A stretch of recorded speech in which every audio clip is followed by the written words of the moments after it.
Bonjour à tous, aujourd'hui nous sommes le 2 août 2022. Je fais cette vidéo là, cette fois-ci pour revenir en gilet jaune, comme vous voyez, hein, parce que gilet jaune une fois, gilet jaune toujours.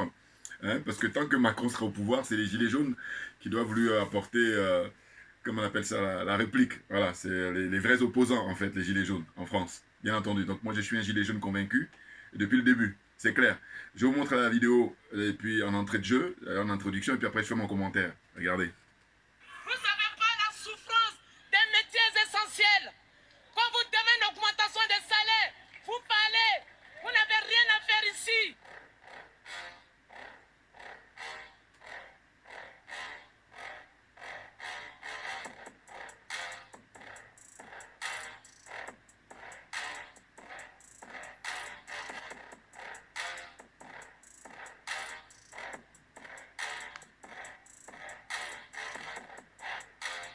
Qui a déjà touché 800 euros, qui a déjà touché 900 euros, 1000 euros, personne.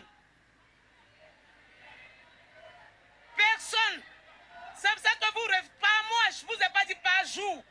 Par mois. Qui a déjà touché 800 euros, 900 euros par mois?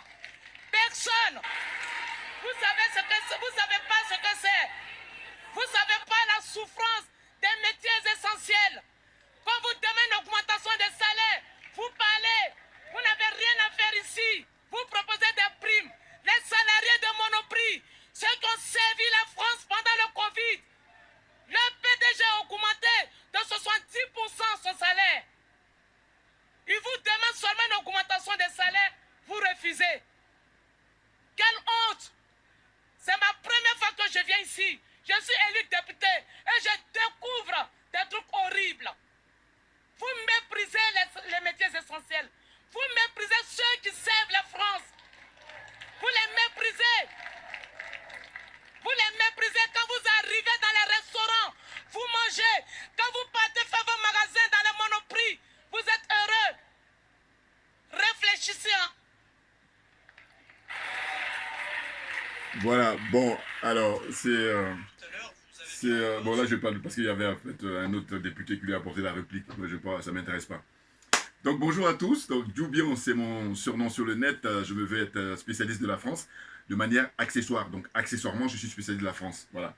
Donc, là, vous avez vu, c'est la nouvelle députée, la parlementaire.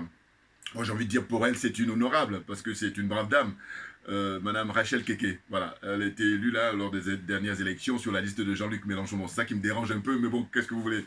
Nul n'est parfait. Ce qui se passe, c'est que franchement, ah là là là là là, là, ce pays c'est incroyable. Hein. C'est-à-dire que là, si la France n'existait pas, il fallait la créer. Si je peux dire, si je peux dire, parce que quand je dis ça, des fois ça me gêne parce que je me dis, bon, avec tous les dégâts qu'ils ont commis et tout, mais en même temps, en fait, il faut avoir un niveau de compréhension pour pouvoir rigoler. Voilà. Je vous dis, normalement, s'il n'y a pas les préoccupations matérielles, il n'y a pas besoin d'aller prendre des places pour aller au spectacle. Tu regardes l'actualité, et là, c'est à pouffer de rire. Et tout ça, qui est-ce qui est le chef d'orchestre, qui est-ce qui est le metteur en scène, qui est-ce qui est le réalisateur, qui est-ce qui est le producteur? Eh bien, c'est ça, c'est l'oligarchie qui détient tout. Ah oui, ah oui, ah oui. Ça veut dire quoi? Ça veut dire qu'en fait, cette dame, qui est une brave dame, hein, je veux dire qu'en fait, elle a fait la démonstration en tant que, comment dire, employée dans les hôtels Ibis. En l'occurrence, ils ont fait une grève, elle et ses camarades de lutte, ses collègues, qui a duré, je crois, 22 mois, hein, donc presque 2 ans.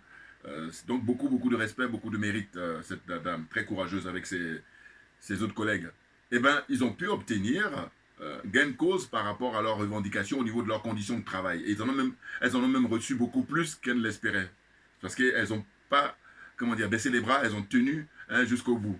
Vous comprenez? Donc moi, personnellement, toujours quand je fais des vidéos, là, c'est pour donner mon point de vue, c'est pour donner mon sentiment. Qu'est-ce que je pense? Je suis content pour elle, figurez-vous. Pourquoi? Mais parce que, au fond, là, il y a un changement radical de son train de vie.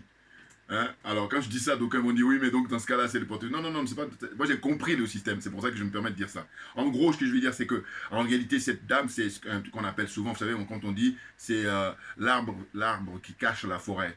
C'est-à-dire qu'en réalité, Elle est là juste pour un faire-valoir à l'Assemblée nationale. C'est pour ça que je dis que je suis contente pour elle, parce que au départ, elle s'est retrouvée avec le SMIC, et puis là, tout d'un coup, avec 6 à 7 000 euros par mois d'indemnité, et puis les avantages qui vont avec, hein, le train gratuit, plein de trucs, voilà. Voilà. Donc, je suis content pour elle, franchement, je le dis, mais vraiment du fond du cœur. Mais au fond, toujours dans l'analyse, et j'apporte mon point de vue, c'est de dire quoi? C'est de dire que, écoutez, cette dame, à l'Assemblée nationale, quand bien même elle est députée, elle n'aura aucune influence, elle n'aura aucun pouvoir. Elle est là juste, voilà, comme ça. Mais elle n'est pas la seule, hein. Les 577, ils sont tous dans la même truc. Parce que tout ça est piloté par l'oligarchie. Et je me fais un plaisir de donner mon point de vue, mon analyse. C'est-à-dire quoi? C'est-à-dire qu'en fait, quand elle était, comment dire, salariée chez Ibis, quand elle était syndicaliste, hein, voilà, elle était porte-parole de leur mouvement, elle était beaucoup plus efficace, elle avait un pouvoir énorme. Comprenez? La preuve, hein, au bout de 22 mois, elles ont pu obtenir beaucoup plus qu'elles ne l'espéraient. En revanche, je vous fais le pari, en tant que députée à l'Assemblée nationale française, au Palais Bourbon, là, elle a combien? 5 ans pour le mandat. Eh bien, on va faire le bilan dans 5 ans, c'est-à-dire en 2027. Hein, c'est ça. Hein?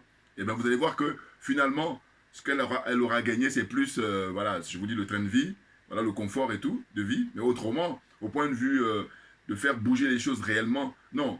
C'est juste, ils sont là pour donner l'impression, voilà, c'est ce que je dis souvent. Je dis qu'en fait, la France est dans une situation où je la disqualifie dans le jeu démocratique, que je la compare avec les autres pays européens, comprenez, qui ont la même expérience démocratique qu'elle.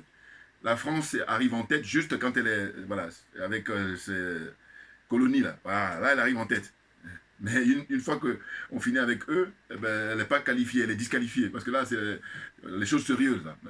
Là c'est la plaisanterie. C'est-à-dire qu'on donne l'impression, on donne l'illusion, hein, comme ça, de fantasmer sur le fonctionnement de démocratie, alors que nini, rien du tout, que dalle. Hein. C'est très très loin.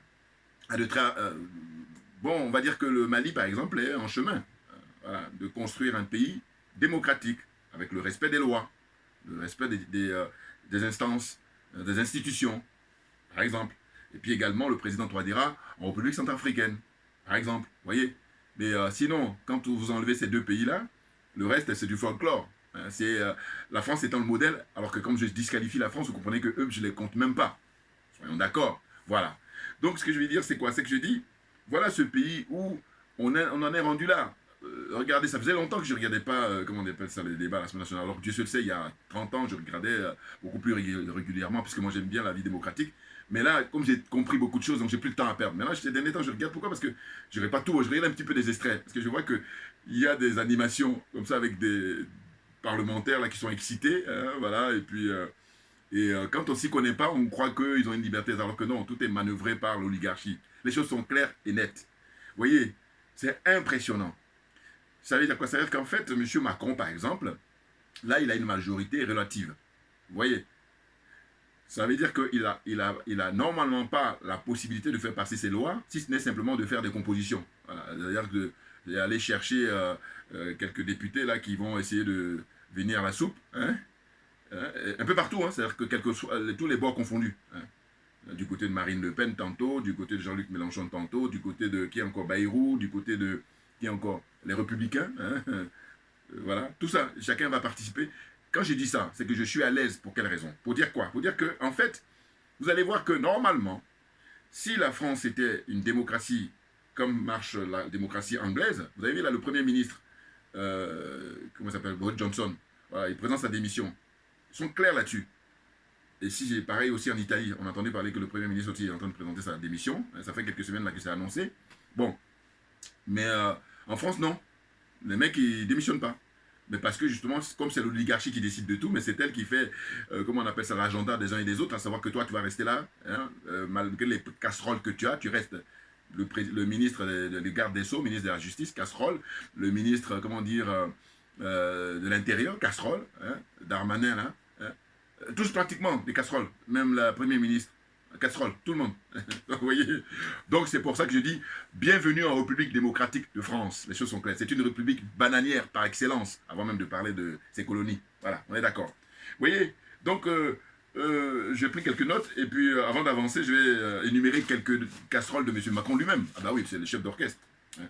C'est le porte-parole de l'oligarchie. Donc lui, je ne sais pas si je me suis fait comprendre. C'est vrai que vous avez raison, c'est vrai que j'ai tellement de choses à dire que des fois, voilà, je pars un peu, et puis j'ai oublié de rappeler. Bon, je vous prie de m'excuser, voilà, je vous demande votre indulgence. Mais ce que je veux dire là, pour la précision, c'était que, en fait, euh, Macron, si à mi-parcours, c'est-à-dire dans 1 an ou dans 2 ans, sa majorité éclate, elle ne peut pas tenir pour faire passer ces lois. Là, je dis, bon, ça y est, ils ont franchi un peu un petit pas pour dire qu'on peut les considérer. Mais je n'y crois pas. Je crois que M. Macron, tranquillement, va s'arranger pour que les 5 ans, hein, jusqu'en 2027, il puisse terminer son mandat tranquillement. Il y a deux choses. Hein. S'il termine son mandat tranquillement comme ça, alors qu'il a une majorité relative, et donc normalement c'est beaucoup plus difficile de tenir, puisque il suffit que les autres se mettent en bloc, et puis lui il n'a aucune chance. Et donc là, en ce moment-là, sa première ministre est obligée de présenter sa démission. Souvenez-vous, quand elle a fait on appelle le discours de politique générale, hein, eh bien, normalement, elle devait demander un vote de confiance, ce qui n'a pas été le cas. Voilà. Là, déjà, ça montre des signes. Pourquoi? Alors que traditionnellement, quand la première ministre, le premier ministre, quand il vient, il fait sa déclaration de politique générale, donc ensuite, c'est suivi d'un vote de confiance. Et donc, il demande aux parlementaires de tous bords de lui accorder sa confiance. Mais là, non, il faut un passage en force tranquillement. Bon.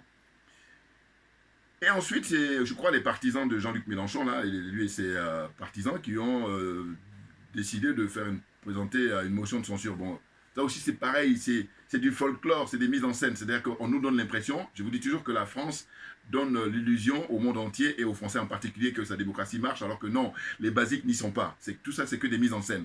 Comprenez-le bien, très très bien même d'ailleurs. Vous voyez? Donc là, lui savait très bien qu'il n'avait aucune chance. Et la preuve, voilà, il a fait son animation, toujours pour donner l'impression. Et puis, il n'y a rien. La première ministre, Madame Bonne, elle est toujours en poste tranquillement. Voilà, donc je dis deux choses. Première chose, soit les autres font bloc, hein, pour dire que voilà, on s'oppose à la politique de M. Macron, et dans ce cas-là, sa première ministre est obligée de démissionner très rapidement.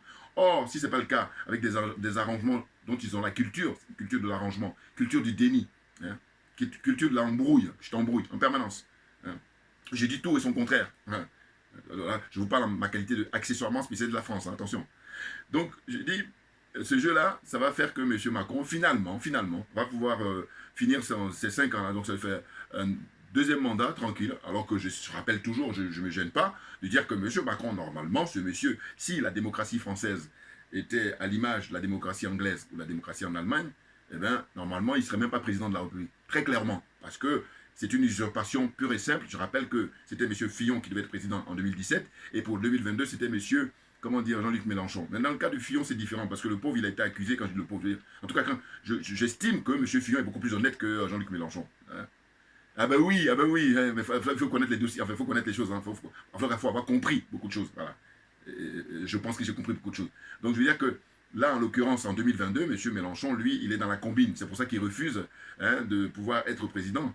Mais bon, c'est l'oligarchie aussi qui a décidé, hein, parce que chacun a son rôle. Donc lui, le rôle qu'on lui a, investi, hein, qui lui est imparti, et ben voilà, il joue ça à fond. Et simplement, beaucoup de gens ne sont pas avertis, ils ne sont pas au courant des choses, donc du coup, ils n'y voient que du feu. Et c'est le but, d'ailleurs. Vous comprenez?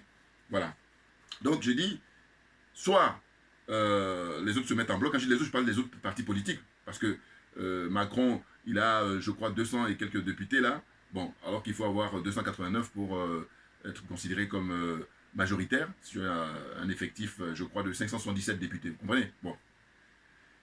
Eh bien, normalement, si ils sont dans défendre l'intérêt des Français, eh ben, ils font bloc à Macron. Parce que le monsieur, c'est une pure usurpation depuis le début. Alors, quelques exemples. Là. Les notes que j'ai prises, c'est que M. Macron, il y a une prise illégale d'intérêt hein, et de trafic d'influence. Voilà.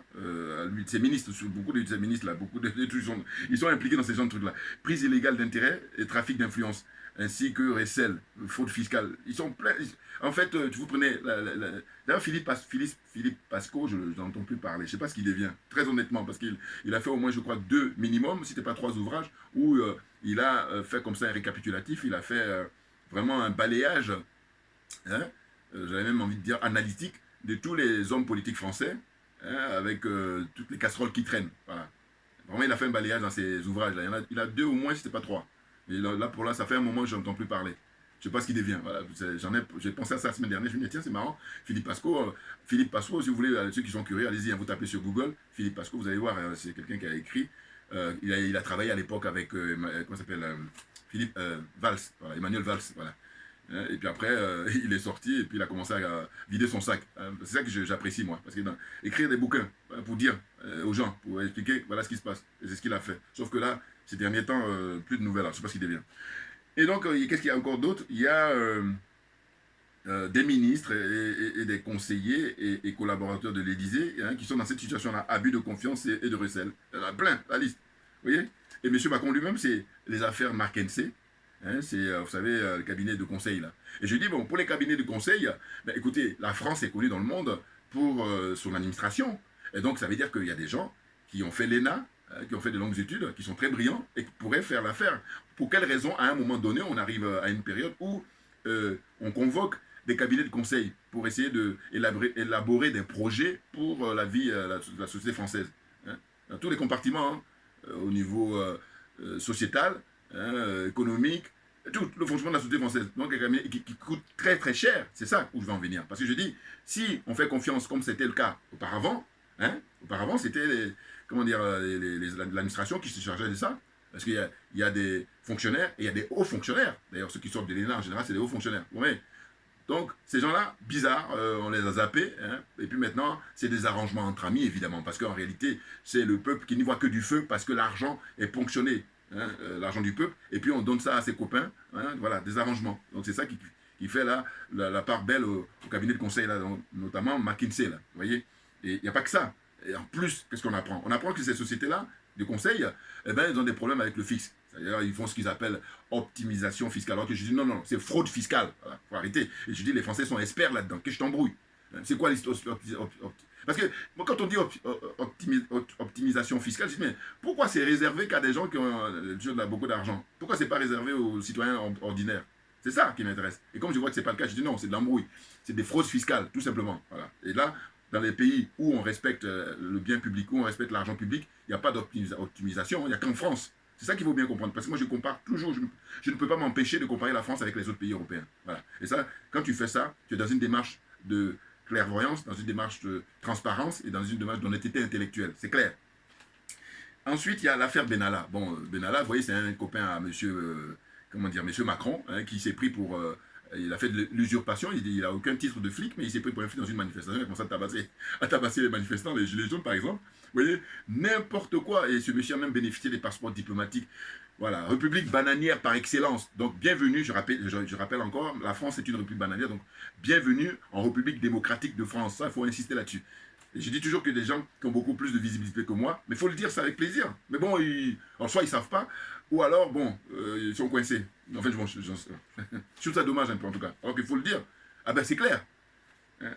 Ensuite, il y a par exemple, ce qui a été soulevé récemment, c'est la question portant sur les sociétés de taxi, là, Uber par exemple. C'est grâce à M. Macron, à l'époque, il était, je crois, ministre, il a favorisé leur arrivée en France. Voilà, toujours arrangement entre amis. Voilà. Donc là, on n'y voit que du feu parce que rien n'est vraiment fait dans la transparence. On donne l'impression plutôt, mais dans la réalité, il n'y a rien. Vous voyez? Et puis je dis toujours, mais pourquoi c'est maintenant que ça sort? Ah, moi, perspicace. Je dis, pourquoi c'est pas sorti pendant la campagne électorale? Donc tout ça, pareil, c'est l'agenda pour occuper les gens. Et puis, comme pour la plupart, ils n'ont pas une conscience politique. Je vous dis très franchement, en France, il y a quelques-uns qui en ont. Et puis ceux qui en ont aussi, des fois, au lieu de donner l'information au peuple, voilà, ils ne le font pas, ils le gardent pour eux. Et puis bon, tout le monde est complètement perturbé. Sauf, il n'est pas le seul, monsieur Asselineau, par exemple. Je dis, voilà un monsieur qui a des connaissances, qui a des savoirs, et qui fait partager ça au plus grand public et à ses concitoyens. Mais bon, lui, il est tellement dans la vérité que eux, ils disent non, tu ne nous intéresses pas.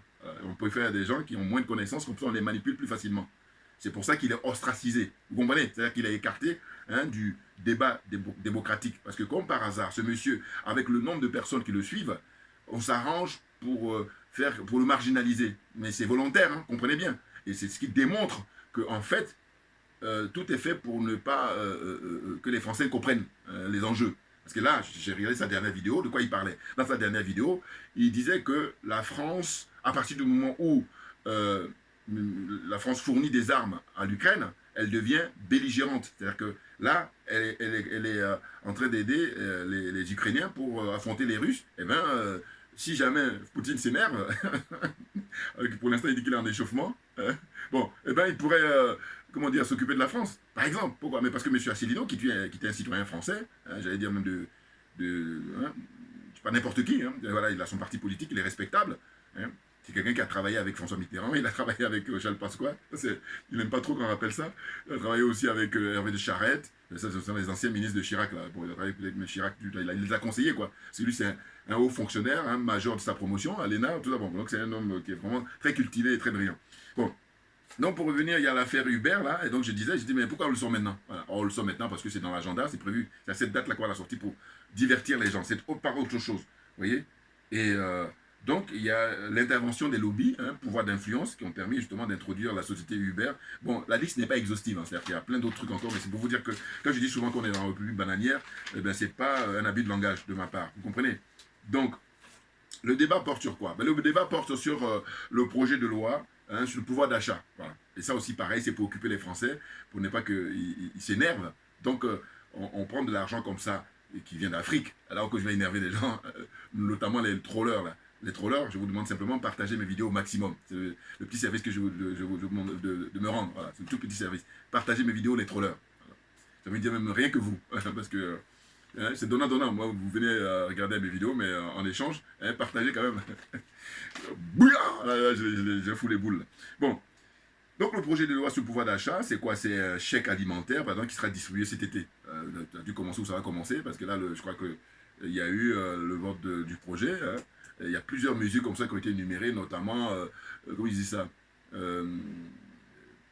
y a un truc qui porte le nom de Macron. Hein, voilà, l'argent qu'il donne aux Français. Ça vient d'où cet argent? Non, ça vient de l'Afrique.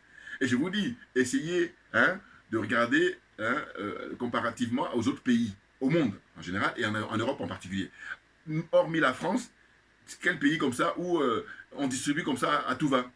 Et puis c'est des miettes, hein, parce que je vais vous dire, comme ils n'ont pas la conscience politique, donc ils pensent que ça y est, c'est... Bon, si, quand on fait des micro-trottoirs, des fois ils le signalent, mais ça s'arrête là. Alors que, il y a, comme elle disait tout à l'heure, très justement, la députée Rachel Keke, hein, l'honorable Rachel Keke, je me permets de dire qu'elle est honorable, parce qu'elle est très courageuse, voilà. Parce qu'il y en a d'autres en Afrique là-bas, le titre de honorable, alors qu'il n'y a rien du tout, honorable encore. Elle, je le dis parce qu'elle a démontré, avant de devenir députée, voilà, ce dont elle est capable. Elle a pu obtenir des droits pour ses collègues. Et c'est énorme, voilà. Donc c'est pour ça. Elle dit, mais par exemple, le PDG de Monoprix, la société Monoprix, là, hein, distributeur, hein, dans la distribution, bon, eh bien, il s'augmente de 70%. Alors qu'en général, les salariés, hein, les petits gens, on va dire, les smicards, eh bien, quand on augmente, c'est toujours 1%, 0,1%, 1,5%, 2% maximum. Voilà. Mais sinon, voilà, c'est des miettes, quoi. Et même, c'est encore là, dire les miettes, c'est un euphémisme. Vous comprenez? C'est foutage de gueule, c'est la moquerie. C'est comment dire ça? Ils méprisent le peuple. Ah ben oui. Non, parce que, d'ailleurs, comme m'a dit une camarade de lutte, elle m'a dit, mais normalement, ce qu'on devrait faire, c'est comme il y a un salaire minimum, il devrait avoir un salaire maximum. Eh oui. Surtout dans un pays où on parle de liberté, égalité, fraternité. Elle est où, la l'égalité? Elle est où? Elle est juste dans la, comment dire, dans l'illusion, bien entendu. Vous voyez? Donc, je crois que c'est le chèque Macron. En tout cas, il y a un truc qui porte le nom de Macron, voilà, comme ça, et on va leur donner, et puis bon, ceux qui n'ont rien compris, ils sont contents, ils disent j'ai 100 euros, n'importe quoi. Et d'ailleurs, la discussion a porté là-dessus à l'Assemblée, où on a dit, bon, je crois que c'est d'ailleurs le parti de Marine Le Pen, qui eux, ont voté pour être d'accord pour cette augmentation comme ça, ponctuelle, exceptionnelle. Alors que les gens de Mélenchon, là, ou les socialistes et tout ça, ils ont dit non, ce qui serait bien, c'est plutôt faire des augmentations significatives sur les salaires, comme ça, c'est permanent. Hein, c'est beaucoup plus intéressant pour le pouvoir d'achat des gens. Alors que là, c'est plutôt les chefs d'entreprise, parce qu'eux, on leur fait des exonérations quand ils donnent ces primes-là. Donc c'est de l'arnaque, mais en permanence. Bon, je ne suis pas l'expert, machin, mais le peu que j'ai capté, je vous dis, ça me suffit. Enfin, quand je dis ça me suffit. Peut-être pas, mais en tout cas, j'ai compris. Voilà. Les bases, les basiques, c'est important. Vous voyez? Ah là là là là là. Donc ce dispositif financier devrait également contribuer à rétribuer les agriculteurs. Ça, c'est parce qu'eux, quand ils s'énervent, ils sortent leurs engins là, et puis ils vont verser des fumiers, tout ce que vous voulez. Bon, enfin, bon. Oui, c'est un pays, moi, c'est vraiment que c'est le théâtre en permanence. Mais seulement si il n'y avait pas mort d'homme. Si, parce que c'est ça. Hein, je pense là, en l'occurrence, aux gilets jaunes qui ont perdu leur vie, qui sont même handicapés. C'est ça. là, ça devient moins drôle. Voilà. Vous voyez? Parce que eux, par contre, ce sont des martyrs. Mais bien entendu, parce qu'ils ont milité pacifiquement pour que les dirigeants français, l'élite, puissent se rendre compte qu'il y a une disproportion hein, entre eux qui sont à mettre de l'argent dans les paradis fiscaux et puis eux qui sont là à travailler, à transpirer et puis à se retrouver à moins que rien. Vous comprenez? À des fins, comme on dit, des fins de mois difficiles. C'est incroyable ce pays. Hein? Voilà. Donc il y a ça, et puis qu'est-ce que j'ai noté d'autre? Par exemple, donc voilà, j'ai déjà rappelé tout à l'heure, je ne dis pas de vote de confiance, puisque le Premier ministre, Mme Bonne, n'a pas engagé sa responsabilité, c'est ce que j'avais déjà dit. Mais que fait l'opposition face à Macron et son gouvernement? C'est plutôt la marmaille, voilà ce que j'ai dit, la marmaille à la française. Donc bienvenue, bon ça c'est déjà dit, ouais, bon excusez-moi, hein, parce que je crois que je relis là, ce que j'ai dit tout à l'heure, c'est des notes que j'avais prises, voilà. Donc les mesures promises par le Premier ministre, voilà, ça je trouve ça intéressant. Au titre de sa politique générale. Elle a dit par exemple, là, elle a parlé de nationalisation d'EDF, qui veut dire l'État français devient le principal et unique actionnaire de cette société. Hein? Alors moi, quand j'ai vu ça, je me suis dit, mais tiens, c'est intéressant. Parce qu'on a reproché très souvent aux pays africains, hein, parce que dans les années 80, par exemple, les pays qui ont été courageux, dont les dirigeants étaient courageux pour essayer de nationaliser hein, leurs sociétés comme ça pour qu'ils appartiennent à l'État. On dit non, non, non, non, il ne faut pas faire ça, c'est pas bien. Alors que eux ici, quand c'est chaud, eh bien, même aux États-Unis, qui est le pays par excellence hein, du capitalisme, eh ils ont des entreprises comme ça qui appartiennent à l'État. Et c'est pour ça que les frères qui sont des diplômés, là, les diplômés africains, voilà. Donc en fait, ils ont leur diplôme et puis au lieu d'aider le peuple, d'élever hein, les connaissances pour le peuple, et non, non, non, ils se contentent en fait d'être dans la combine. Et puis au final, voilà, la plupart sont, tout le monde est perdant, hein, en tout cas la plupart. Et donc eux, ils représentent que une infime minorité qui profite que des miettes. Mais les miettes là, ça leur suffit, visiblement. Et c'est ça qui est vraiment déplorable. Hein, donc après, EDF, hein, c'est bien signalé dans la déclaration de la politique générale de la première ministre française, hein, nationaliser EDF. Vous vous rendez compte? Je dis, moi, quand j'ai appris ça à l'époque, ça remonte maintenant à quelques semaines, là, je me suis dit, ben, tiens, ce serait bien de laisser les pays africains gérer comme ils veulent. Et moi, si ça dépendait que de moi, alors là, pour le coup, on nationalise tout. Enfin, je dis tout. Je veux dire que, en fait, il y a des domaines où on devrait faire que ça appartienne au patrimoine national, appartienne à l'État, notamment en Côte d'Ivoire, notamment en Guinée équatoriale, en Guinée-Bissau, tout voilà, nationalisé. Voilà. Or là, on joue le jeu du capitalisme qui est bancal, au sens où les gens sont plus dans la pauvreté, hein, et puis même d'ailleurs, les sociétés, très souvent, appartiennent hein, aux forces exogènes. Hein, c'est-à-dire, c'est les multinationales internationales qui gèrent ça, et c'est eux qui, avec le franc CFA, ils payent rien du tout comme impôt. Au contraire, ils rapatrient tous leurs avoirs, hein, tout ce qu'ils gagnent, tous leurs gains, hein, toutes leurs richesses. Là-bas, ils rapatrient ça ici, en Occident. Donc on est perdant du début à la fin. Est-ce que vous pensez que ça peut tenir? C'est la question qui reste posée. Vous comprenez? Ensuite, on dit quoi? On dit que 84% depuis 17 ans, hein, ça c'est... voilà, 84% depuis 17 ans et 100% dorénavant, achat de 16% des actionnaires minoraux.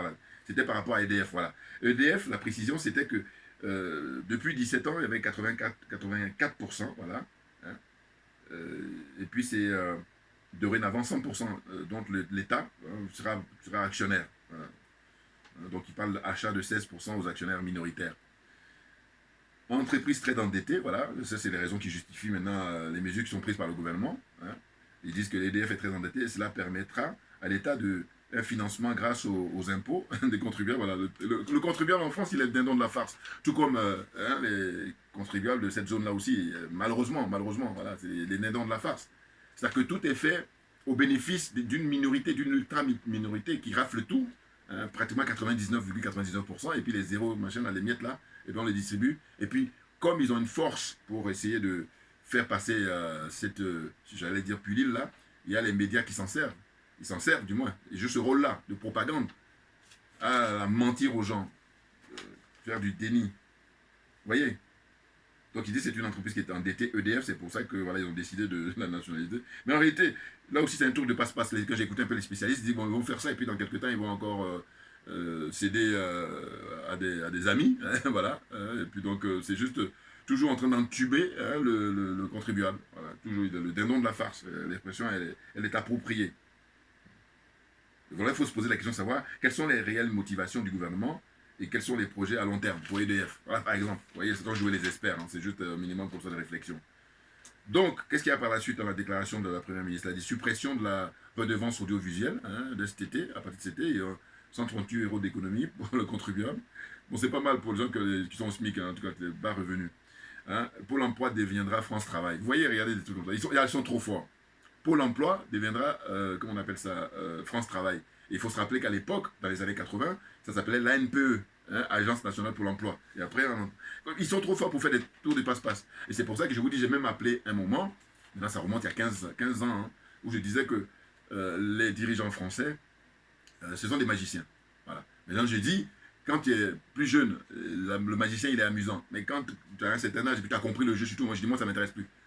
Hein. Vous voyez, j'ai dit ça il y a longtemps. Si tu regardes mes anciennes vidéos, vous allez voir, je parlais de ça déjà. J'ai dit, voilà. Il faut penser à des magiciens. Parce qu'ils font des tours de passe-passe. Regardez, ils changent les noms à dessein. Hein. C'est pas juste comme ça pour l'esthétisme. Non, non, non, non, non. Quand Orano a changé de nom, alors qu'auparavant c'était Areva, vous comprenez bien qu'il y a eu des magouilles, il y a eu des trafics d'influence, il y a eu des, comment on appelle ça, des arrangements entre amis, il y a eu des corruptions mais généralisées, et du coup, pour atténuer les poursuites, eh bien, on change de nom. Et puis comme Total, qui est, hein, à l'époque, il y avait Elf Aquitaine, hein, il devient Total après, ainsi de suite. Les exemples sont multiples. Donc là, on nous dit que, voilà, Pôle emploi va changer de nom, hein, pour ceux qui vivent en France, ils savent ce que c'est, hein, pour gérer les dossiers des gens qui n'ont pas de travail et qui vont chercher du travail. Donc voilà. Mais je vous dis, à l'époque, c'était ANPE, ça s'est changé à Pôle emploi. Maintenant, ils disent que dorénavant, ça sera devenir France Travail. Voilà. Et après, une autre mesure, c'est réforme du système de retraite. Voilà. Bon, là, c'est vraiment une des mesures phares, hein, pour M. Macron, parce que dans son premier quinquennat, c'était discutable, le problème de la retraite, et bien là, ils vont remettre ça encore. Maintenant, il faut voir maintenant l'attitude, voilà, des autres députés là, des différents bords. Voilà. Qu'est-ce qu'ils vont faire? Ils viendront à la rescousse, parce que, justement, ils sont tous tenus par l'oligarchie. C'est ça qui est la vérité, si j'ose dire. Vous voyez? Et ensuite, il va y avoir l'urgence écologique, en sortant des énergies fossiles, comme ils disent, par exemple le cas d'EDF. Après, il y a un service offert pour la petite enfance. Ça, tout ça, c'est quelques mesures là, que avait faites la Première ministre dans sa déclaration de politique générale. J'ai noté, hein, allocation pour les adultes handicapés. Voilà, ils vont essayer de faire plaisir. Hein. Alors que normalement, toujours pareil, un pays qui dit qu'on est comme devise liberté, égalité, fraternité, normalement, on devrait plus aider les plus faibles. Il devait avoir beaucoup plus d'aide. Or, c'est pas le cas. C'est comme ça, tiré par les cheveux. Voilà. C'est des miettes qu'on leur donne. Au final, aucun vote de confiance. Voilà, ça je l'avais dit tout à l'heure. Vous comprenez? Voilà, ça c'est les notes que j'ai prises. Et donc pour dire quoi? Pour dire que franchement, il faut noter que c'est une république bananière et que par conséquent, les hommes et femmes politiques, ben, ils participent à ça royalement. Parce que comment expliquer que M. Macron soit tranquille alors que ce monsieur, il a du sang sur les mains? Disons-nous les choses. Ah ben oui, regardez, le fort tribut qu'a payé les gilets jaunes. Je reviens toujours là-dessus parce que moi, je suis un gilet jaune, moi. C'est de dire que, mais attendez, vous faites des récapitulatifs, on nous dit quoi? On nous dit que pas moins de 30 personnes éborgnées, pas moins de 11 personnes mortes. Ça se trouve même entre-temps, il y a des gens qui sont morts parce que, vous savez, les mouvements des gilets jaunes s'étaient déclenchés en novembre 2018. Vous voyez? Bon, qu'est-ce qu'il y a encore? Des personnes qui sont en résidence surveillée, qui sont obligées de venir pointer à chaque fois quand... bon là, je pense qu'ils sont en train de se poser des questions parce que justement, ils étaient traumatisés par tout ça. Hein. Le nombre de blessés, le nombre d'handicapés, le nombre de morts. Hein. Voilà. Et donc, normalement, ce monsieur devait être jugé. Mais non, non, non. Et donc, tous ceux qui sont en train de travailler avec lui, ben, vous êtes complices. Qu'est-ce qu'on dise d'autre? Et donc, tout s'explique par le fait d'être dans une république bananière. C'est clair. Ils font le malin là, mais en réalité, non, non, non. C'est bon, on est à l'heure d'Internet, on est à l'heure des réseaux sociaux, on est à l'heure de, comment dire, tout ça. Et ça fait que, ben, il faut vivre avec son temps. Or, il se trouve que l'oligarchie dans ce pays, ils sont dans l'anachronisme. C'est-à-dire que c'est des gros paresseux, hein, parce qu'au lieu de faire comme les Anglais, au lieu de faire comme les Allemands, c'est-à-dire qu'il faut se retroucher les manches et puis se mettre à bosser. Oh là non. Tout ce qu'ils font, c'est faire du réchauffé par rapport aux vieilles pratiques, hein, les pratiques, j'ai même envie de dire ancestrales, hein, où il fut un temps, l'homme noir n'était pas considéré comme un être humain. Et du coup, ils ont pratiqué pendant 400 ans, 500 ans, qu'ils ont appelé fait, la traite négrière, hein, l'esclavage des Africains. Vous voyez? Et là, ils entendent perpétuer ça, très clairement. Est-ce que vous trouvez que ça a du sens? Mais bien entendu, ça n'a pas du sens. Donc j'en appelle à tous les Français, hein, qui veulent vivre avec leur temps, mais de dénoncer ça et de dénoncer ça publiquement. Et non pas rester là en famille ou avec des amis et puis parler en vous. Voilà. Parce que je dis, encore une fois, je répète, et je dis que je me fais plaisir à ça parce que je dis, j'aimerais bien que les gens connus, donner ces exemples. Je dis que les Français, de manière générale, ce à quoi ils me font penser, c'est les rapports qu'ils entretiennent avec leurs dirigeants. Les dirigeants sont, d'une certaine façon, les personnes qui vont aller chercher en Afrique leur bien-être à travers d'abord l'implantation des bases militaires et ensuite l'usage du franc CFA, cette monnaie néo-nazie, cette monnaie nazie, cette monnaie coloniale. Vous comprenez? Et le mécanisme du franc CFA, j'ai dit, pour moi, j'ai toujours dit, c'est la continuité de l'esclavage et rien d'autre. Maintenant, on se dit, pourquoi les frères qui ont fait de longues études, hein, les diplômés là, pourquoi ils ne se détachent pas de la corruption, de l'aliénation et du complexe pour pouvoir travailler pour le peuple et que tout le monde, hein, soit satisfait, hein? Non, non, non. Ils sont trop légers, ils sont trop légers, ils sont cupides, des idiots. Enfin bon, bref, je vais m'arrêter là, hein, et puis de dire qu'on ne lâchera rien, parce que je crois que les Gilets jaunes, pour l'instant, ils sont en train de, comment dire, observer, et puis le moment opportun, ben, ils vont descendre dans la rue, et puis demander des comptes à M. Macron, comme ils ont pu le faire par le passé. Merci à vous tous pour votre attention, et puis à très bientôt. Merci bien.